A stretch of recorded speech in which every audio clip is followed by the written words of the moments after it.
En otros temas, jóvenes con acción diferida podrían entrar a las Fuerzas Armadas y regularizar su estatus migratorio.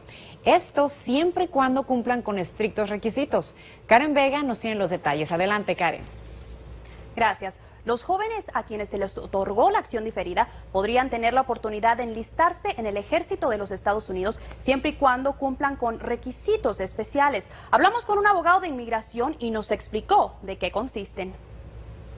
Es un programa limitado a 1.500 personas por año y los que tienen atributos muy particulares, por ejemplo, conocimiento del idioma árabe o chino o conocimiento de técnicas médicas muy avanzados, pueden unirse a este programa y es un trabajo muy especializado. El programa MAVNI no es algo nuevo. Lo que el Departamento de Defensa está planeando hacer es abrir este programa a las personas que están bajo la suspensión temporal de deportación. Sin embargo, los requisitos y cualidades que se buscan no son muy comunes entre la comunidad hispana, ya que consisten en dominar idiomas ajenos al español e inglés. De cualquier forma, este experto en inmigración ve esta oportunidad como un avance hacia el camino a la ciudadanía para los jóvenes con DACA. Eso es un símbolo de que el gobierno está abriendo más puertas para los que tienen acción diferida y tal vez es un paso en la dirección de poder permitir que los jóvenes con acción diferida se unen a las Fuerzas Armadas por su propia cuenta. De igual manera, este anuncio podría ilustrar algún pronóstico sobre las acciones ejecutivas del presidente Obama. Estos detalles, cosas pequeñas que está haciendo para abrir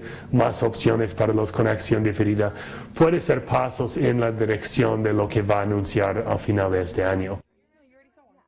Mientras que el ejército está expandiendo las oportunidades de quien puede enlistarse para servir, al mismo tiempo se está reduciendo el número de quienes están en servicio activo, ya que 80,000 soldados podrían pasar al retiro o despido. Hasta aquí mi informe. Karen Vega, Noticias Colorado. Regreso a los estudios. Muchas gracias, Karen, por tu reporte y esa importante información.